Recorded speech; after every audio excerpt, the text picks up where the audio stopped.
Proqramlaşdırma dillərinin köməyi ilə riyazi məsələlərin modelləşdirilməsi. Salam hörmətli izləyicilər. Bugün proqramlaşdırma dillərinin köməyi ilə riyazi məsələlərin modelləşdirilməsi mövzusunu öyrənəcəyik. Riyazi məsələlərin həlli yalnız kağız üzərində deyil, kompüter vasitəsilə də aparıla bilir. Proqramlaşdırma dilləri məsələləri addım-addım hesablamağa və nəticələri tez əldə etməyə imkan verir.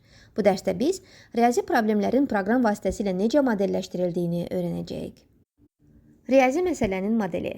Riyazi məsələni proqramlaşdırmaq üçün əvvəlcə onu kompüter üçün başa düşülən formaya salırıq. Məsələn, cəmi, fərqi, orta qiyməti hesablamaq və funksiyanın qiymətini tapmaq kimi əməliyyatlar. Əlavə olaraq bu mərhələdə məsələni daha sadə alt problemlərə bölmək və hər bir addımı proqram vasitəsilə necə hesablamaq lazım olduğunu müəyyənləşdirmək də vacibdir. Proqramlaşdırma dilinin seçimi. Python, C++, Java və sair dillər riyazi məsələlərin modelləşdirilməsi üçün geniş istifadə olunur. Məsələn, Python sadə sintaksisi və güclü kitabxanaları ilə riyazi hesablamalar üçün çox uyğundur. Əlavə olaraq proqramlaşdırma dilini seçərkən məsələnin mürəkkəbliyi, performans tələbləri və istifadəçinin dilə olan rahatlığı da nəzərə alınmalıdır.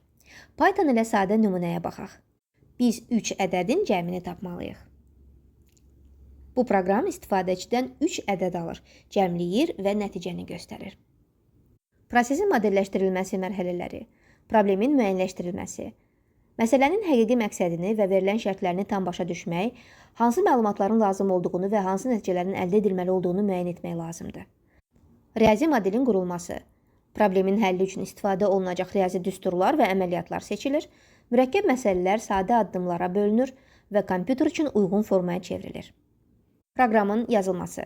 Riyazi model əsasında proqramlaşdırma dili istifadə edərək kod hazırlanır, hər addımın düzgün işləməsi təmin olunur və proqramın strukturu aydın şəkildə qurulur. Sınaq və nəticələrin yoxlanması.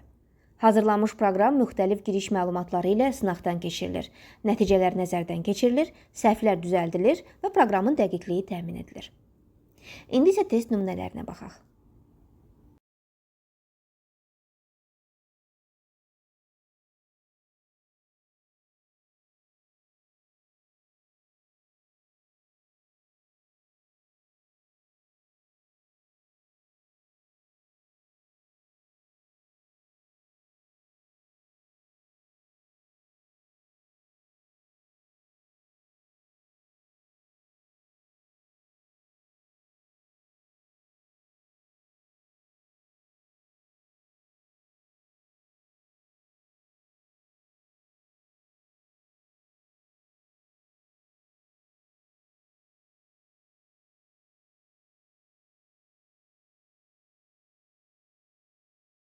Yekun.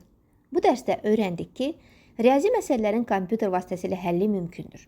Bu üsul insan səhvlərini azaldır və mürəkkəb hesablamaları daha sürətli həyata keçirməyə imkan verir. Proqramlaşdırma dilləri məsələləri modelləşdirməyə və nəticələri tez hesablamağa imkan verir. Həmçinin, proqramlar nəticələri vizual şəkildə göstərərək problemi daha yaxşı başa düşməyə kömək edir.